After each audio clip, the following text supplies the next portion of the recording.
कुल हिंद जमीयतुल मशाइख ने मुल्क में यकसा सिविल कोड के निफाज के लिए मरकजी हुकूमत की साजिशों की शदीद मुखालिफत करते हुए इसके खिलाफ मुल्क भर में प्रोग्राम मुनक्किद करने का फैसला किया।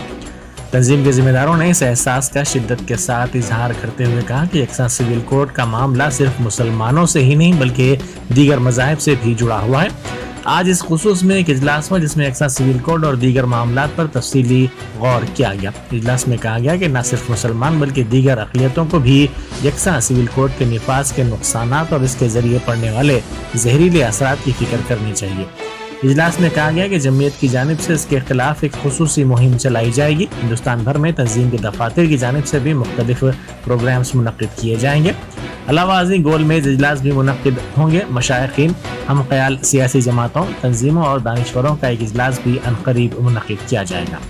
इजलास में मौलाना डॉक्टर अब्दुल कदीर सिद्दीकी अलमारूफ कदीर पाशा नबीरा बहरुल उलूम के इंतकाल पर गहरे दुख का इजहार करते हुए उनको खिराज पेश करते हुए उनके छोड़े हुए कामों को जारी रखने का अज़्म किया गया। इस इजलास में सदर मौलाना सैयद शाह अहमद नूरुल्लाह कादरी, जॉइंट सेक्रेटरी मौलाना सैयद शाह बंदगी बादशाह कादरी, जनरल सेक्रेटरी मौलाना सैयद शाह मुस्तफ़ा अली सूफ़ी कादरी, क़ाज़न मौलाना फैज़ुल्लाह अब्दुल बारी के अलावा अरकान आमिला डॉक्टर सैयद शाह समीउल्लाह हुसैनी बंदा नवाजी, मौलाना सैयद शाह नदीम उल्लाह हुसैनी, सूफ़ी शाह मोहम्मद अहमदुल्लाह इकबाल कादरी चिश्ती, मौलाना सैयद अशफाक उद्दीन अहमद कादरी, मौलाना अहमदुल्लाह शाह कादरी और दूसरे मौजूद थे। अस्सलाम वालेकुम रहमतुल्लाहि व बरकातुहू। ये कुल हिंद जमीयतुल मशाइख का यूनिफॉर्म सिविल कोड पे पहला इजलास है हमारा, और ये एग्जीक्यूटिव बॉडी की मीटिंग है हमारी। वैसे भी आज कोरम पूरा फुल नहीं हुआ, इंशाल्लाह उस नेक्स्ट मीटिंग में और इस पे रोशनी डाली जाएगी। हमारा ख्याल ये है कि 1937 में जो वक्फ एक्ट था, वो जो शरिया एक्ट था, वो शरिया एक्ट पे के थ्रू ही पर्सनल यूनिफॉर्म सिविल कोड का कुछ अहिया हो सकता। वरना यूनिफॉर्म सिविल कोड से मतलब ये है कि ये यूनिफॉर्म सिविल कोड सारे मज़ाहिब पे अटैक करने वाला है। यानी माइनॉरिटीज़ में जो क्रिश्चियंस है, जो सिख है और दूसरे जो जूस है, यहूदी है, इन लोगों पे सब पे जो है ना ये यूनिफॉर्म सिविल कोड का जो है असर होगा। तो सिर्फ हम मुसलमानों को इसका असर नहीं होगा बल्कि सब पे इसका असर होगा।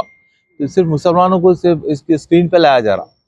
तो हमारे कोशिश ये रहेंगी कि हमारे कुल हिंद जमीयत मशाइख के तेलंगाना के अलावा सारे हिंदुस्तान में हमारे ऑफिसेस हैं कुल हिंद जमीयत मशाइख, ये जी ब्रांचेस है। ये सिर्फ कुल अल हिंद यानी पूरी कुल हिंद जमीयत मशाइख होने की वजह से हम सारे अपने ब्रांचेस में बैठ के लोगों को उनको अवेयरनेस ला के हर मज़हब के लोगों में जो है ना इंशाल्लाह कोशिश करेंगे कि इसका यूनिफॉर्म सिविल कोड से आपको क्या फ़ायदा है या क्या नुकसान है, इसका अवेयरनेस देंगे इंशाल्लाह। तमाम उलमा मशाइखीन को एक जगह जमा करके इस पे एक मीटिंग रखी जाएगी जिसमें पॉलिटिकल लीडर्स को भी बुलाया जाएगा और आलम दीन से भी राब्ता करेंगे और जो एक्सपर्ट्स हैं इस पे उनसे भी बात करेंगे इंशाल्लाह, करके एक मीटिंग फिर कॉल करके इसके लाए अमल तय करेंगे।